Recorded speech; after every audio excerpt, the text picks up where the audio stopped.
Some say certain histories do not disappear. They are silenced, not burned, not erased, just quieted. And in that silence, stories begin to hum. At first very low, almost imperceptible, like a frequency vibrating beneath the official record. This is where the name Tartaria reappears, not as a footnote, but as a frequency, as the idea that something once resonated through architecture, culture, and human perception, and then stopped, or was stopped. Tonight, we are not chasing spectacle, we are listening. Because the idea of Tartaria is not only about lost empires or disputed maps, it is about sound, about resonance, about whether civilizations understood vibration as a force, not metaphorically, but practically, and what it would mean if that knowledge was lost not by accident, but by design. Before Tartaria became an internet mystery, it was a word quietly present on early modern maps. European cartographers used it loosely, inconsistently, like a placeholder for lands they did not fully understand. A vast, undefined region stretching across Central and Northern Asia. Not a nation, not an empire in the modern sense, the name of the unknown. But something curious happened in the blank spaces of those maps. Later interpretations filled that ambiguity with intention. If Tartaria was never clearly defined, was it deliberately blurred? And if so, what kind of civilization would leave behind not ruins of conquest, but traces of harmony? Those who advocate the Tartarian frequency theory do not begin with documents.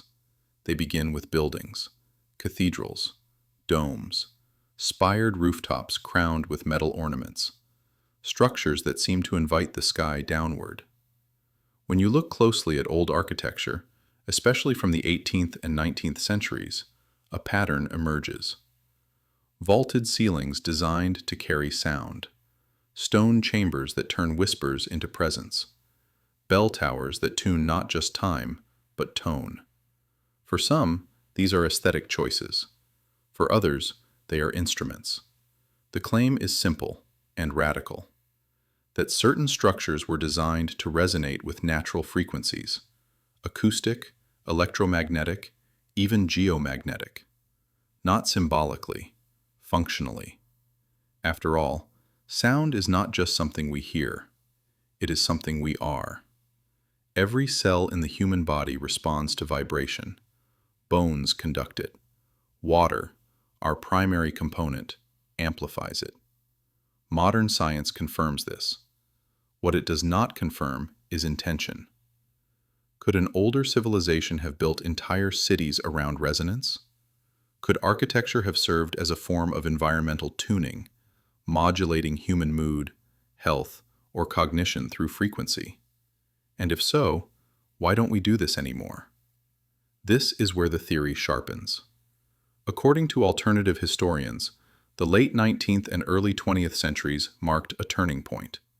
A quiet transition from resonance-based environments to electrically controlled ones. Church bells silenced or retuned. Public buildings repurposed.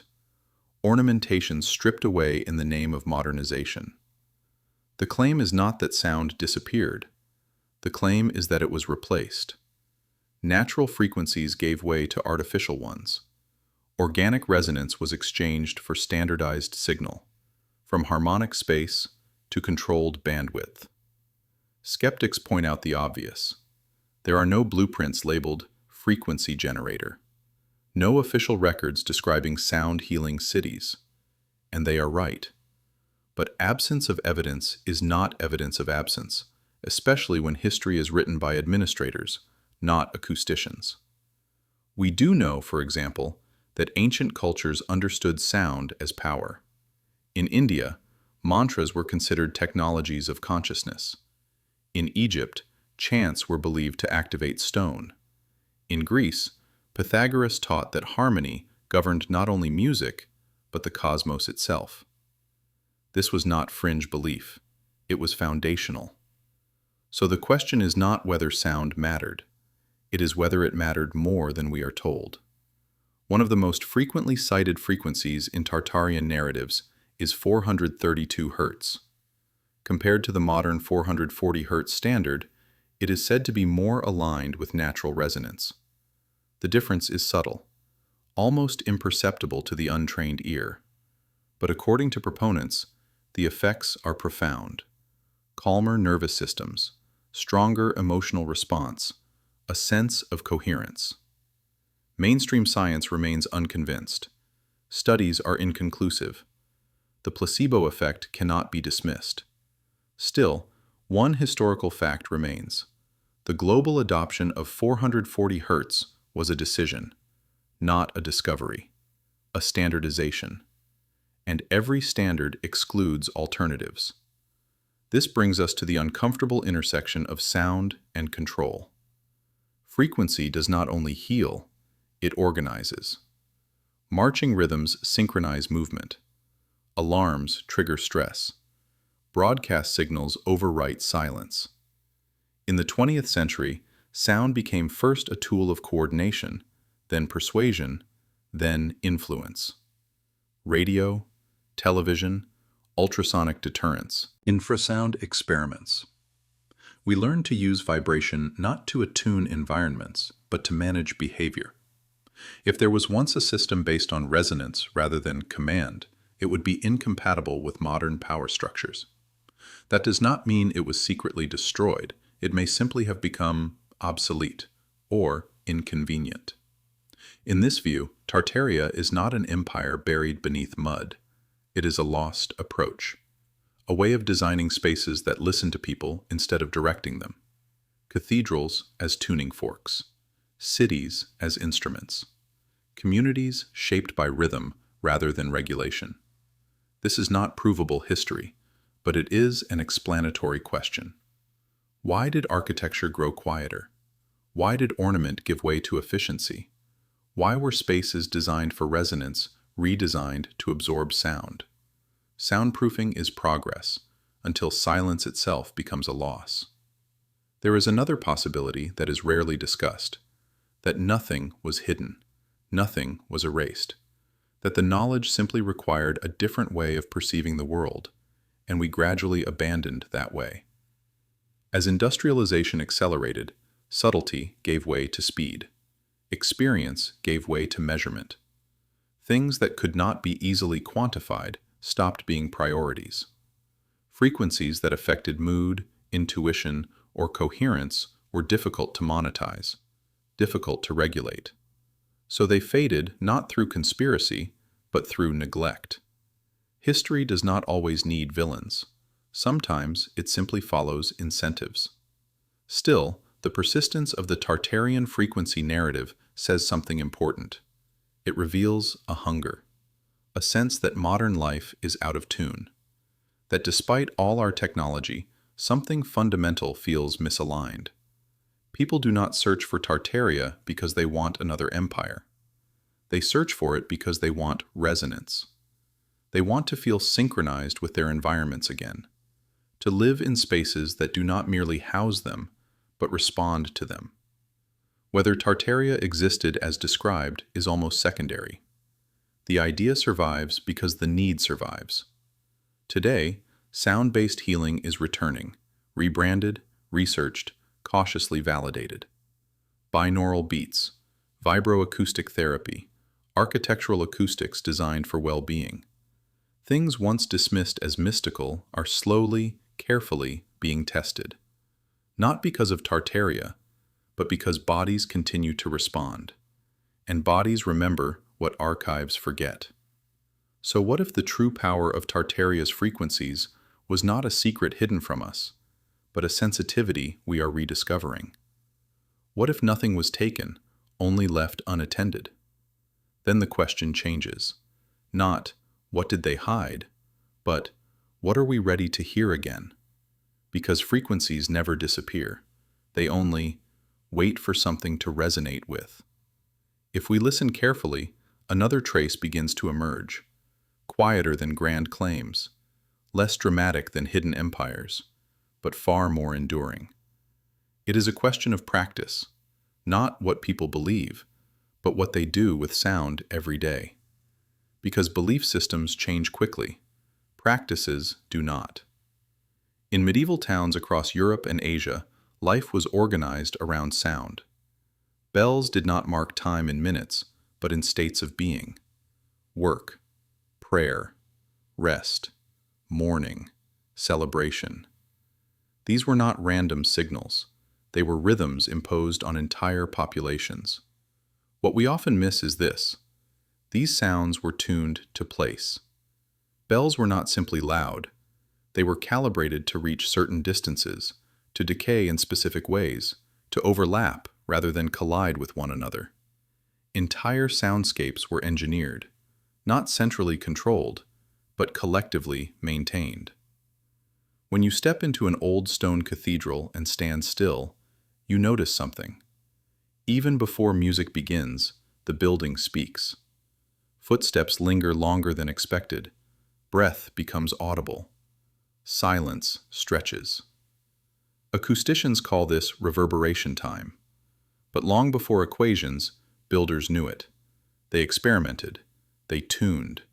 They learned which sounds made people feel small, which enveloped them, which lifted them. These spaces were not neutral containers. They were experiences. And experience shapes belief far more effectively than doctrine. This is where Tartarian theories intersect with something verifiable. Not an empire, but a shared architectural language. Even in regions that never shared governance, similar forms appear. Domes, arches, vaults, resonance chambers. The question is not who built them, it is why they kept building them the same way. Function travels better than ideology. If a certain geometry produces a desired effect, clarity of chant, emotional coherence, a sense of transcendence, then it is copied, refined, transmitted. No conspiracy required. Results are enough.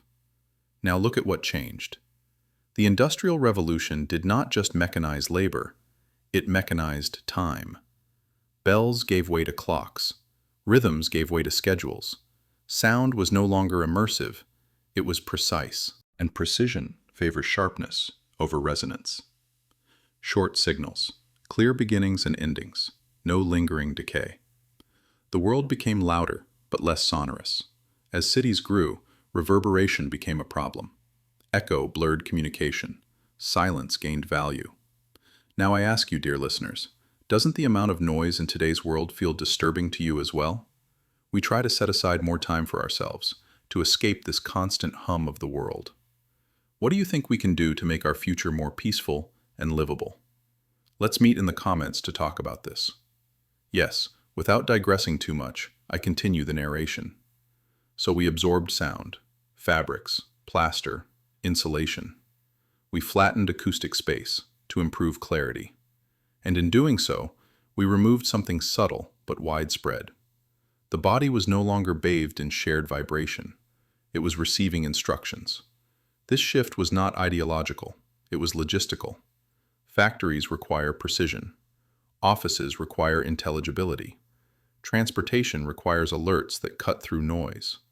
Harmonic environments slow things down, invite pause. Modern systems do not reward pause. Still, echoes remained. In folk traditions, in chanting practices that survived modernization, in ritual spaces deliberately insulated from urban sound, monasteries, temples, remote churches, places where sound was optimized not for efficiency, but for depth. These are not remnants of Tartaria. They are traces of a different priority. Some researchers have tried to measure what these priorities produce. There are studies showing that group chanting synchronizes heart rhythms. Breaths align. Stress indicators drop. This is not mysticism. It is physiology. When humans share rhythm, their nervous systems entrain. They begin to function as a unit. This is powerful, and power has always invited control. This is where caution is needed. Not every lost practice is a suppressed truth. Not every architectural similarity points to a hidden civilization. But it strengthens this possibility. that previous societies understood something we are only now re-examining, that sound is not decoration, it is infrastructure, invisible, but formative. Tartaria, as a symbol, became a container for this unease, a name for the intuition that our ancestors may have known how to design environments that regulated emotion without surveillance.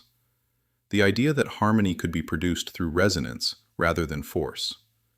Whether this intuition is true matters less than why it persists.